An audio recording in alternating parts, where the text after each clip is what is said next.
నమస్తే. శ్రీ గురుభ్యో నమ. శ్రీమాత్రే నమ. ఆదిత్యాయ చ సోమాయ మంగళాయ బుధాయ గురు శుక్రశనిభ్యే రాహవే కేతవే నమ. ప్రేక్షకులకి స్వాగతం. మనం చెప్పుకుంటున్నటువంటి రాసులు, ఏ రాసుల మనస్తత్వం ఎలా ఉంటుంది, వారి స్థితిగతులు ఎలా ఉంటాయి, వారి యొక్క వ్యాపార వ్యవహారాలు ఎలా ఉంటాయి, ఉద్యోగంలో ఎలా ఉంటుంది, వారి మనుగడ వల్ల సమాజంలో వారికి ఉండేటువంటి పేరు ఎలా ఉంటుంది, ఇలాంటి అనేక విషయాలు కూడా మనం ఏ రాశిలో ఉన్నారు అనే దాన్ని బట్టి కూడా చెప్పుకోవచ్చు. ఇప్పుడు వృషభ రాశి. వృషభం అంటే ఎద్దు. దాదాపుగా మనకు ఉండేటువంటి రాశులన్నీ కూడా అంటే భచక్రంలో ఉన్నటువంటి 12 రాశుల్లో 2వ రాశిగా వృషభ రాశి ఉంటుంది. వృషభ లక్షణాలు ఉంటాయి. వృషభము అనగానే మనకు తెలుసు, నిత్య జీవితంలో కూడా ఒక ఎద్దు అంటే గొడ్డులా కష్టపడతాడురా వీడు అంటుంటారు. అంటే ఆ కష్టానికి మారు పేరు అనేటువంటిది వృషభ రాశి వారి లక్షణం. చాలా కష్టపడుతూ నిరంతరం కూడా, అలాగే కొంత పుష్టిగా ఉంటూ, చూడ్డానికి అంటే శరీర భాగాలు కనుక మనం చూసినట్టయితే కాసింత నుదురు వెడల్పుగా ఉంటూ, కొంత పుష్టిగా ఉంటూ వారి శరీర సౌష్ఠ్యం ఉంటుంది, గట్టితనం ఉంటుంది, ఎంతటి కష్టమైనా చేయగలిగినటువంటి స్థితి ఉంటుంది. అయితే మనకు ఇది మేషరాశిలో ఉండేటువంటి లక్షణాలకి బదులుగా వృషభ రాశికి వచ్చేసరికి ఇక్కడంతా కూడా, ఎందుకంటే ఇక్కడ అధిదేవత శుక్రుడు.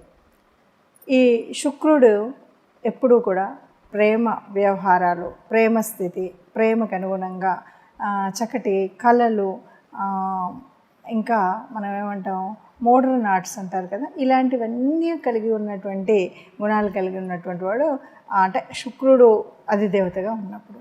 ఇక్కడ వృషభ రాశి వారికి మరి శుక్రుడు అధిదేవత. శుక్రుడి యొక్క అంటే రాస్యాధిపతి శుక్రుడు. ఈ రాస్యాధిపతి శుక్రుడు అయినప్పుడు ఏమవుతుంది అంటే వాళ్ళందరికీ కూడా రాజకీయ రంగంలో కానీ, కళా నైపుణ్యాల్లో కానీ, రకరకాలైనటువంటి వాటిలో మంచి ఆరితేరినటువంటి నైపుణ్యం కలిగినటువంటి వాళ్ళుగా ఉంటారు. ఇప్పుడు కూడా జన్మజాతకంలో మనం ఇలా ఉన్నప్పుడు ముందుగా దాదాపు మొదటి వ్యవస్థ ఏదైతే ఉందో శుక్ర దశ నడుస్తూ ఉంటుంది. అయితే చాలామంది విషయాల్లో కూడా ఈ శుక్ర దశ నడుస్తూ ఉన్నప్పుడు కొంత చెప్పాలి అంటే మన వివాహం చేసుకునే వయసు వచ్చేటప్పటికి కూడా ఇది ఉంటుంది. కాబట్టి ప్రేమ వివాహాలు జరిగేటువంటి అవకాశం ఎక్కువగా ఉన్నటువంటి రాశి ఏది అంటే వృషభ రాశి అని చెప్పచ్చు. అంటే వృషభ రాశిలో ఉన్నటువంటి వాళ్ళకి చాలా వరకు ఇలాంటి స్థితి అయితే మనం చూస్తూ ఉంటాం. ఇక మానసికంగా ధైర్యంగా ఉంటారు, ఏ పనినైనా చేయగలుగుతాము అనేటువంటి నమ్మకం ఉంటుంది, కష్టే ఫలే అనేటువంటి సిద్ధాంతము ఉంటుంది. అందరూ కూడా ఎవరిని మనసు నొప్పించకుండా చాలా లోతుగా ఆలోచిస్తూ ఉంటారు. అయితే ఏంటంటే ఎవరిని నొప్పించినటువంటి వీరు కూడా ఎవరైనా ఏదైనా చెప్తే విన్నట్టుగా కనిపిస్తూ ఉన్నప్పటికీ వారు ఏమి చేయాలనుకుంటారో అది మాత్రమే చేసేటువంటి స్థితి కనిపిస్తూ ఉంటుంది. అంటే అందరి విషయాలు విన్నా వీరి ఆలోచన శక్తి కొంత ఎక్కువ కాబట్టి, లోతుగా ఆలోచిస్తారు కాబట్టి, లోతుగా ఆలోచిస్తూ వీరికి ఏది చేయాలో అదే చేస్తారు. అలాగే ఇంకెవరైనా ఎప్పుడైనా వీరిని విమర్శించినప్పుడు సహించేటువంటి స్థితి ఉండదు వీరికి. అలాగే వీరు ఎవరిని విమర్శించకపోయినప్పటికీ అవసరం వచ్చినప్పుడు తన నిర్ణయాన్ని మాత్రం మార్చుకోవడం అనేది ఎట్టి పరిస్థితిలో జరగదు. తాను ఏమి నిర్ణయించుకున్నా, ఎవరైనా ఇది బాగుంటుంది, అది బాగుంటుంది అని ఏదైనా చెప్పినా అన్నీ విన్నట్టుగానే ఉన్నప్పటికీ వాళ్ళు చేయాలనుకున్న విషయంలో వాళ్ళు ఏం చేయాలో అది మాత్రమే చేస్తారు. బాగా లోతైనటువంటి ఆలోచన కలిగినటువంటి రాశి ఈ రాశి అని చెప్పచ్చు.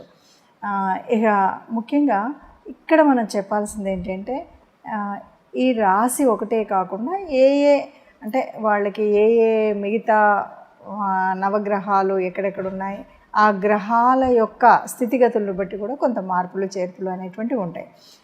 ఇప్పుడు రవి బాగున్నాడు అనుకోండి, రవి బాగుండి ఉంటే చక్కటి ధైర్యం, స్థైర్యం, మానసిక స్థితితో పాటు అనుకున్నటువంటి ఉద్యోగ వ్యవస్థ ఇలాంటివన్నీ కూడా చాలా చక్కగా ఉంటున్నాయి.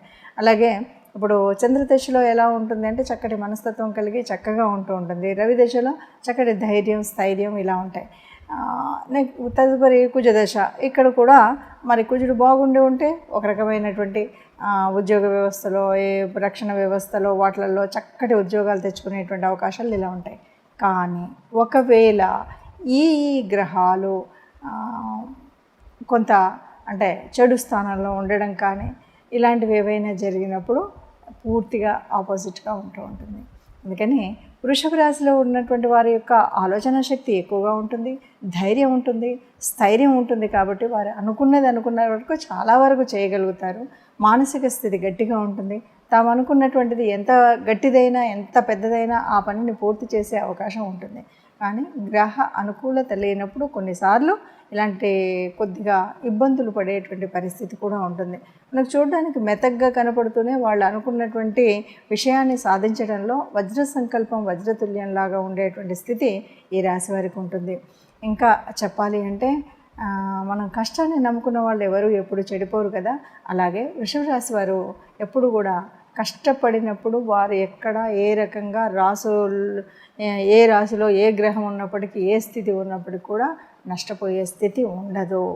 కానీ పూర్తిగా అన్ని గ్రహాల వ్యతిరేకత అలా ఉన్నప్పుడు మాత్రం కొంత ఇబ్బంది అవుతుంది.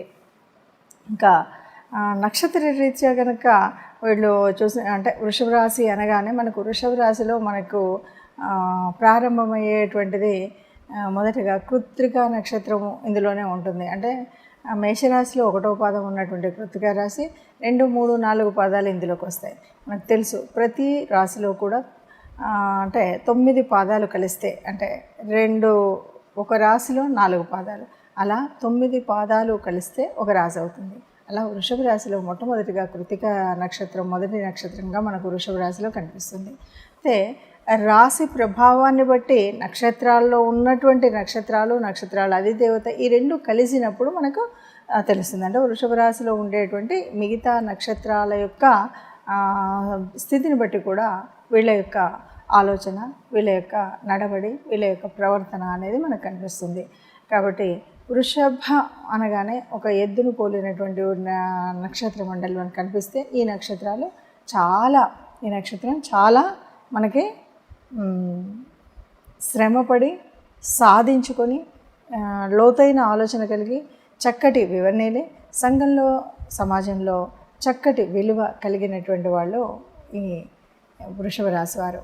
ఈ రాశి రీత్యా అంటే ఈ రాశిలో ఉన్నటువంటి వారు ఎట్లా ఉంటుంది అంటే నక్షత్రం బాగుంది అంటే తొలినాళ్ళలో తప్పకుండా వీళ్ళు వివాహ వయసు వచ్చే నాటికి చాలా వరకు ప్రేమ వివాహాలు జరిగేటువంటి స్థితి ఉంటుంది. తదుపరి కాలంలో చక్కటి ఉన్నతమైనటువంటి స్థానంలోకి వెళ్ళేటువంటి స్థితి కనపడుతుంది. ఆ తదుపరి అంటే ఇక వ్యవహారాలు అంటే 60 అలా వచ్చేసరికి మంచి ఉన్నతమైనటువంటి స్థితిలో వీళ్ళు సెటిల్ అవ్వడం అనేటువంటి, అంటే కొడుకుల వల్ల కానీ పుత్రుల వల్ల కానీ వీళ్ళ వల్ల చక్కటి ఉన్నతమైనటువంటి స్థితిలో ఉండేటువంటి స్థితి మనకు కనిపిస్తూ ఉంటుంది. ఇదండి వృషభ రాశి గురించి. ఈ రాశిలో ఉన్నటువంటి ఏ నక్షత్రమైనా సరే చక్కటి ఉన్నతిని పొంది హాయిగా ఆనందంగా ఒక మంచి ఆలోచన, ఒక విశ్లేషణతో ముందుకు సాగేటువంటి స్థితి మనకు కనిపిస్తుంది.